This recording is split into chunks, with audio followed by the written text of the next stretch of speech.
Hey guys, this is Monica back from my gastric sleeve surgery. I just wanted to give you a quick update, and first of all, thank everybody very much. I can't tell you how exciting it was while I was there laying in my hospital bed, and my cell phone kept beeping every time I would get an email notification, and everybody wishing me well and all the prayers. And my husband kept saying, well, who keeps emailing you? And I told him, and he's like, wow, that's a group of people that are really sincere about this. And I said, yeah, it's great. So just wanted to tell y'all, thank y'all. It was very sweet, and it meant a lot to me. Hopefully, as you can tell, I'm feeling very good. I'm not going to lie to you. The first 48 hours were pretty rough. It was a lot rougher than I thought it was going to be. Um, I had the band about 5.5 years ago, and that was nothing. I mean, I was in for surgery one morning, discharged the next morning. This time I was admitted on Monday night, and they ran all the tests, respiratory test, lung x-ray, blood work. I did all of that, and then Tuesday morning at 10:30 they took me back for surgery.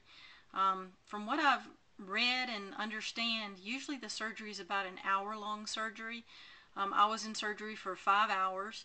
My husband was kind of freaking out. I was pretty worried, didn't know what was going on. They finally came back to tell him I had a lot of adhesions from the band, which from a band standpoint, that's a real good thing. That means your band's connected to your stomach and it's not going to slip, and that's a good thing. But when you go to remove the band, I guess that causes for a bit more difficulty in the surgery. So when my surgeon came in to see me after the surgery, I asked him how it looked in there, and he said, "Oh, you make me work for my money." So he repaired my hiatal hernia again. Had to repair that and then remove all of the adhesions from the band, and then he actually did the sleeve surgery. He uses a 32 bougie, and from what I've read and seen from other people, that seems to be kind of on the small side. I'm very interested if people would post, down below and let me know what size bougie your doctor uses. I think I've seen anything from a 32 up to a 40 something. So I'm a little concerned about that. I hope I don't have issues with that being like super restrictive. On the other side, I guess that's a good thing too. So that's what I know about the surgery that he did. The experience, as some of y'all know, I went to Mexico, Juarez, Mexico, to do this. It was wonderful. I would recommend it in a heartbeat.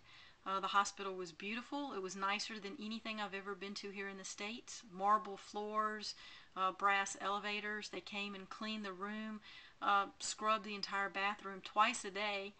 Had to sign a little card to prove that they had come in and cleaned everything, mopped the floors, constantly asked if there was anything that they could get for us. They brought my husband his meal the first night that we got there. Of course, I was on clear liquids, so that didn't really seem very fair.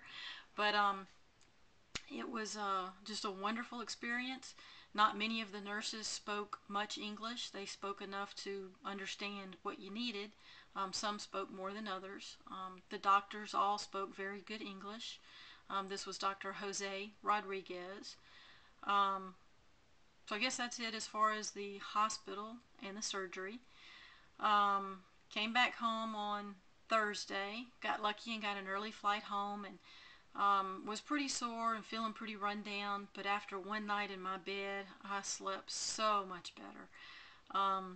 With the IV hooked up to you, you got to go to the bathroom like every 2 hours, and I really felt bad. I kept asking my husband like every 2 hours, "I'm sorry, but I got to go again." And he was wonderful. He'd have to unhook my compression hose and unhook the IV and unhook the heart monitor and, drag me to the bathroom, but he was wonderful. So that was all okay. So yeah, I guess to sum it all up, the first 48 hours, you feel pretty bad. Like I said, it was a lot worse than the band. I wasn't really expecting it to be that bad. The main pain was just trying to get comfortable in bed. You can't, I'm a side sleeper, and trying to lay on my back, I just felt sore and uncomfortable, and I tried to lay on my side, and it hurt a lot to move on my side. So coming home, I just felt so much better. Today is Saturday, and I went to Walmart yesterday and I got some soups and some more stuff that I didn't really, plan on or think about. Going back to work, I'm planning on going back to work on Monday. I probably won't work a whole day.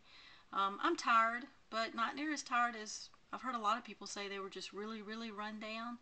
I don't feel like that. I just feel kind of tired, and I take a nap in the afternoon and get up and feel pretty energized again. So I think I'm doing really well, and I guess the main question I have is if maybe somebody could help me out answer my question on the bougie, the sizes of that y'all have had.